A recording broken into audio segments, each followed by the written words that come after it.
Hey there friend, my name is Christina Rafano from NursingSOS.com, and in this video today we are walking through how to write a perfect nursing diagnosis, because care plans are a big deal in nursing school, right? You are gonna write them all the time, and the nursing diagnosis is a huge part of your care plan. So we'll walk through how to pick the right nursing diagnosis for your specific patient, where to find the nursing diagnoses in the first place, and the main parts of it that you will need to include to pass your nursing care plan. So hit that subscribe button and click the notification bell, and let's dive in. So first things first, let's talk about where do you find the nursing diagnoses in the first place. Now, when I started nursing school, I was so confused about care plans. Like, to be honest, I had no idea what the instructors were talking about. I had no idea what a care plan was. To be honest, I had no idea really what nurses did when I started nursing school. I just knew that I was supposed to be there. So when I started nursing school, care plans were a completely out of left field. I had no idea what I was doing. So I had wished that I knew about textbooks or care plan books like this sooner. So here's the secret for you, my friend. If you are just starting nursing school, or if you are like me in the middle of your program and have no idea what you're doing, don't worry, all right? This book, or a nursing diagnosis book like this, is going to save your life. I had this one in nursing school, and it was so handy because it basically writes your care plans for you. So I'm gonna kind of walk you through how it works and where to find the nursing diagnoses, which are right here, right in the front of the book, which is so cool. So first tip really for you though, is that you do not write your own nursing diagnosis, all right? They are standardized. They are found in your textbooks that you will be given in nursing school. So your textbooks will have them. There's just literally a list, and you will pick from the list what nursing diagnosis fits your patient best. So that's really a big hurdle that I see a lot of nursing students go through. Same with me. It's like you don't actually have to make them up yourself.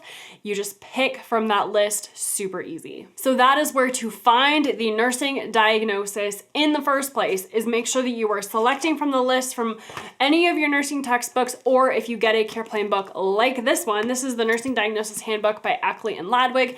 Like I said, it's the one that I used in nursing school and I loved it. So I really recommend it to you because it really helps a lot. So check that out if you are interested. Now let's talk about how to pick the best nursing diagnosis for your patient. Now this is something that your nursing instructors are going to be looking at. The thing about care plans is that you're gonna write a whole lot of them in nursing school, and at least for my nursing school, we had to write usually 3 or 4 care plans per patient. So if you had 3 patients that you saw at clinical, or even if you had just 1 or 2, that's 3 care plans or 6 care plans that you have to write for that clinical day. So you're gonna be writing a whole lot of care plans in nursing school, so you wanna make sure that you are showing your instructors that you are really critically thinking and really thinking about your patients and what is actually happening with them.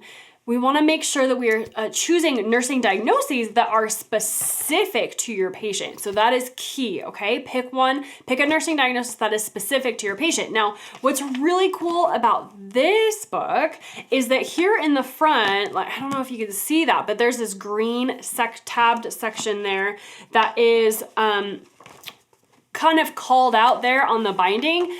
And this section walks you through different disorders that your patients might have, and then it gives you some possible nursing diagnoses that you could use. So let's use diabetes as an example, because that's a really common one. So diabetes, for a patient with diabetes, they literally just walk you through some possible nursing diagnoses that you can use, like vision loss, a risk for injury or risk for infection, readiness for enhanced health literacy. Let's see, ineffective health maintenance, risk for overweight. See, all of these would be really good nursing diagnoses to use for a patient with diabetes. And so that's what's part of what's really cool about this book, is that it gives you a whole lot of ideas. And like I said, it kind of basically writes your care plans for you. which is pretty nice when you have to write 6 of them every day in nursing school. So it will save you time. But that whole section walks through possible nursing diagnoses for whatever issue that your patient might have. So heart surgery, hemodialysis, heart failure. I'm in the H's. So it's a very cool resource for you to use. Highly recommend that. So you're gonna wanna go through that list and make sure that you pick a specific nursing diagnosis that is very specific for your patient. So if your patient, what did we use for, we can use diabetes as an example. If your patient does not have, like they have diabetes, but they don't have vision loss, then you wouldn't put a nursing diagnosis of vision loss, all right? You see how that works? So we wanna make sure that your nursing diagnosis is specific to your patient. If you have a patient that is really struggling with their diagnosis of diabetes, then you could do something like ineffective health maintenance because they just like related to, they just don't, like they're not quite ready to hear that diagnosis in a way. Like they're just not there yet, okay?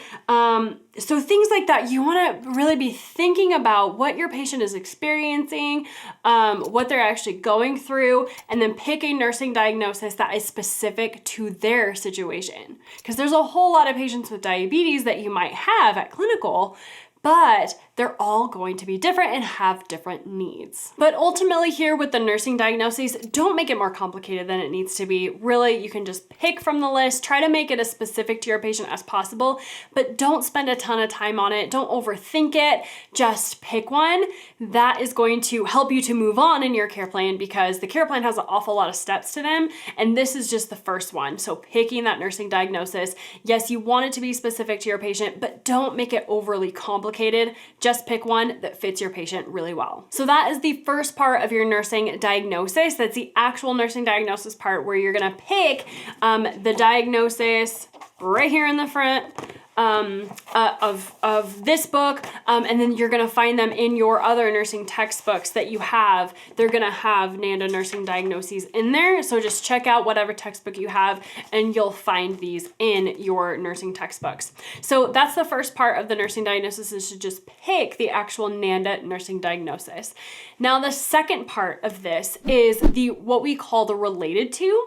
So this is really the reason behind why that nursing diagnosis is important to your patient. So why are you giving your patient this specific nursing diagnosis? That's the related to. Now, I always like to challenge our nursing students to think about the pathophysiology behind whatever the patient is experiencing and going through. So whatever disorder they have or disease or whatever, think through the pathophysiology of what is happening, and that's gonna be part of your related to section of your nursing diagnosis. So let's walk through some examples. I pulled these out of our NursingSOS membership community, the NMC, and our members inside the NMC have access to my whole care plan database. So if you're interested in that, definitely check out the link below. I would love to get these over to you. I also have a free care plan pack that you can check out. I'll put the link down below in the description for you to snag that. It's just a free pack of 10 care plans, but I do have more inside the NursingSOS membership community. But if you're not a member, be sure to snag that free care plan pack. So let's walk through a care plan nursing diagnosis for asthma. So this is a fantastic example of a related to factor that's related to pathophysiology. So if we had a patient with asthma, we could use a nursing diagnosis like impaired gas exchange or ineffective airway clearance or ineffective breathing pattern. And the related to, we need to say why are we picking that nursing diagnosis? What is it related to? See how that works? It's the related to factor. So what is it related to? And I like to think of this as the pathophysiology. So when you do your related to, try to think about the patho. So here for asthma, it could be things like inflammation in the airway. So with asthma, there's inflammation in the airway, and that's restricting their breathing. Bronchial secretions, again, restricting their breathing, or obstruction of the airway. Of course, that's restricting breathing too. So you would just choose a related to factor for whatever your specific patient is going through. If your patient has a lot of inflammation in the airway, but they're not necessarily totally obstructed, or if that's really not as much of a problem, of course there is some obstruction, but it's not like that doesn't fit totally. If it's just more inflammation, then you would just put inflammation in the airway or something similar to that. So with your nursing diagnosis, you want to make sure that you are choosing a related to or writing your related to factor as if it's like the pathophysiology that explains why you chose that nursing diagnosis. So that's the second part to that, the related to. Now, the third piece of your nursing diagnosis is what we call the as evidenced by, or the AEB. Now, this is pretty fancy. It's quite easy, which is very nice. It is just the signs and symptoms. So you will literally just list the signs and symptoms that you are seeing in your patient that basically gives evidence to support why you chose the nursing diagnosis. So in this case, if we chose a nursing diagnosis for asthma as like impaired gas exchange or ineffective airway clearance, so their airway, is ineffective, so their airway is tighter than normal, then it could be as evidenced by things like a cough or decreased oxygen saturation, increased work of breathing, so they're having to work harder, okay? Increased respiratory rate, adventitious breath sounds, things like wheezing, and then abnormal ABG results. So those are just examples of things that you could use as your signs and symptoms, whatever you're seeing in your patient. That's what you're going to want to list here that gives evidence for why you chose your nursing diagnosis. So, make sure that you are assessing your patient really, really well at clinicals, so you know these. So you know, like, hey, I had a patient with asthma and they had impaired gas exchange or ineffective airway clearance, and it's related to inflammation in the lungs, inflammation in the airway, and they had a cough, they had wheezes, they had increased work of breathing, they had retractions in their rib cage, they had an increased respiratory rate. So all of those things could be good evidences for why you chose that nursing diagnosis of ineffective airway clearance. So basically, it's pretty simple, is you just write out the signs and symptoms of what you had assessed your patient for. That's it. It's not super complicated, which is quite nice, actually. When you get into care plans, we don't want to make it overly complicated. The thing I will say about this is to make sure that you actually assessed your patient and you're actually using things that your patient had. So you're not going to make things up in your care plan, okay? We want to stay in integrity. Don't make things up, please. So if your patient did not have abnormal ABG results, if your patient did not have a significantly high respiratory rate, like, you wouldn't put those things in your care plan if your patient didn't have them. So we want to make sure that you are actually writing things out that your patient actually had. What are the signs and symptoms that they had that will corroborate or provide evidence for that nursing diagnosis that you chose? So those are the three main parts of most nursing diagnoses that you will write in nursing school. You've got the NANDA nursing diagnosis, you've got the related to factor, and you have the as evidenced by, which is basically those symptoms, right? Now, a big difference here for your care plans is risk for nursing diagnoses. So let's see if I can find one. There's lots. So let's see, risk for hypothermia, okay? Risk for, let's see, constipation, there you go. Risk for bleeding, that's a good one. Risk for activity intolerance. So these are all examples of nursing diagnoses that would be risk for. Now, here's what this means, is a patient has a risk for bleeding, but they don't necessarily have bleeding, okay? They would be at risk for unstable blood pressure, but they don't necessarily have unstable blood pressure, if that makes sense. So they're at risk for those things, but they don't yet have those things. Now, here's where this kind of gets different with your nursing care plans. For risk for nursing diagnosis, you don't necessarily have the signs and symptoms because there are none. You don't necessarily have that related to because they don't actually have that bleeding, or they don't actually have the whatever their risk for is. They don't have that yet. It's just a risk. So what we say here is that they have the risk for nursing diagnosis, and then they have risk factors, all right? So this one, any of your risk for nursing diagnoses, those are not 3-part nursing diagnoses. They don't have the NANDA nursing diagnosis and then the related to factor and then the as evidenced by. They have 2 parts, okay? They have that risk for NANDA nursing diagnosis, and then they have the risk factors. So those risk factors are just the things that put them more at risk of that thing. So if you have a patient who has risk for bleeding, actually, let's just go there because this is going to be a really good example. It says page 1. Let's see. If you have a patient with, oh, did I find it? Nope, not yet. Patient with risk for bleeding.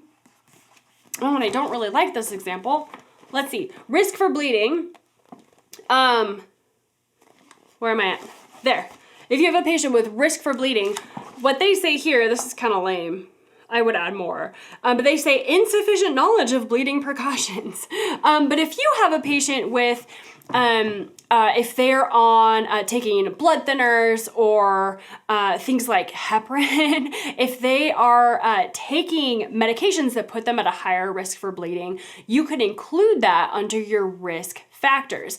If you have a patient that has more thin skin, or maybe they have an autoimmune condition that puts them at a higher risk for bleeding, you could include those things as risk factors. So you would put like risk for bleeding and then include why they are at a higher risk for bleeding. Let me see if we can find a better example. Let's try risk for autonomic dysreflexias on 163. I think that was the one right before it. Haha, maybe I like this one better. Oh yeah, that was on the same page. So, oh, this is a better one. Okay, risk for autonomic dysreflexia. So here are the risk factors that the book just gives, and you can choose whatever works for your patient. So this would be a patient with a spinal cord injury, okay? Risk factors for having autonomic dysreflexia could be bowel distension, constipation, skin irritation or a wound, oh, for sure, irritating stimuli below the level of injury or painful stimuli below the level of injury, constrictive clothing, bladder distension, that's a big one, bladder spasms.